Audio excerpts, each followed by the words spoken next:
البي انطلاقه الان تاتي من وسط الملعب، بعد ذلك الفرصه للمرور، التقدم بالمرور بشكل ممتاز، هنا فرصه جول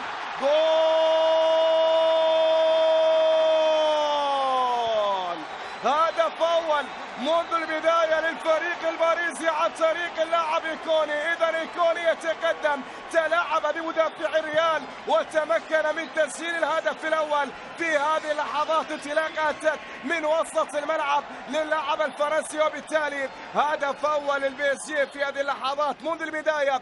باريس سان جيرمان يضغط، باريس سان جيرمان يتمكن من تسجيل الهدف الاول. شاهدوا الانطلاقه، التقدم، بعد ذلك المحاوله التمرير، عادت اليه الكره وسجلها بهذه الطريقه بهذه الكيفيه، وهدف اول في هذه الاثناء لمصلحه البي اس جي. اذا مباراه تبدا سريعه منذ البدايه، والفريق الباريسي يتمكن من تسجيل الهدف الاول في هذه المباراه. فريق الباريس الذي فاز وكما ذكرت على حساب انتر ميلان في المباراة الأولى. طبعا هذه المباراة التحضيرية الثالثة بالنسبة لفريق باريس سان جيرمان. مصلحة ريال مدريد، الفريق الذي يبحث عن الرد. إسكو يتقدم، يحاول مرور، بعد ذلك التصويبة، يا سلام، ممتازة كانت لمصلحة ريال في هذه اللحظات. كرة وصلت عالية وطويلة لكن الكرة بعيدة، تحولت بعد ذلك فريق الباريس. انطلاقة سريعة لا تأتي من ثم، التمريرة حاضرة بشكل ممتاز، ولا الفرصة، ولكن كاسية يتمكن ويتصدى لهذه الكرة خطيرة. يستعد هذه الكرة بينما إسكو يرسل كرة عالية وطويلة ممتازة. هنا الاستلام لم يكن حاضر وإنما خسي يوصل هذه الكرة ويواصل بهذه الكرة مرة أخرى لمصلحة ريال مدريد في اليسار. مارسيلو يتقدم، مارسيلو يحاول، وكوفاتيتش، يا سلام يا سلام، ممتازة كانت الكرة الأخيرة من الجانب الأيمن. دانيلو بعيدة كل البعد. ترى هذا المدرب وبالتالي ضمانات كثيرة لابد أن تكون حاضرة. هنا التصويبة لكن التصدي من حارس المرمى، الحارس كيفن تراب في الكرة الماضية الأوروبية هذه المرة مع المنتخب البرتغالي. هنا كرة ممتازة وجميلة إيدينسون كافاني، ولكن لم تأتي الكرة كما يريد في تغطية دفاعية، لكن الكرة بتعود مرة أخرى خطيرة. ولا محاولة والفرصة كافاني والتصويبة، لكن اصطدمت في المدافع. وسعيدة بوجود الأندية الكبيرة. كرة وصلت من الجانب الايمن، انطلاقه لا تاتي مصلحه البي اس جي، بينما هنا العرضيه.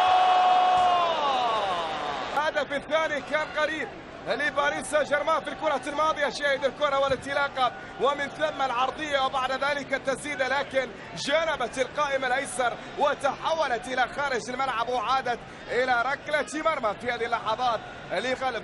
مرة أخرى التمريرة بشكل ممتاز، هنا الفرصة الثاني، فرصة الثاني، ولكن الدفاع في اللحظة الأخيرة ولاعب كوفاتيتش يقطع هذه الكرة. كرة بتعود مرة أخرى والتصويبة، يا سلام، الله الله الله الله، هدف جميل. هذا البي اس جي. شاهد الإعادة، هنا الإعادة وفي الإعادة إفادة كوفاتيتش والتمريرة الخاطئة، بعد ذلك المساحة موجودة والتصويبة اليسارية القوية، والهدف الثاني الذي يسجل في هذه اللحظات.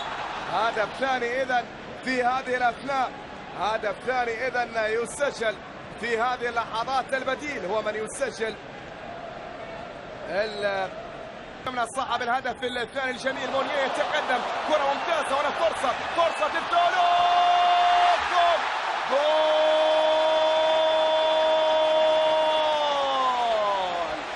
بعد الانطلاقة المميزة والتمرير الأميز، لكن هنا العرضية صدمت من جانب اللاعب فران، وبعد ذلك وصلت ودخلت في شباك الحارس كاسية، وهدف ثالث يسجل للبي اس جي في هذه اللحظات.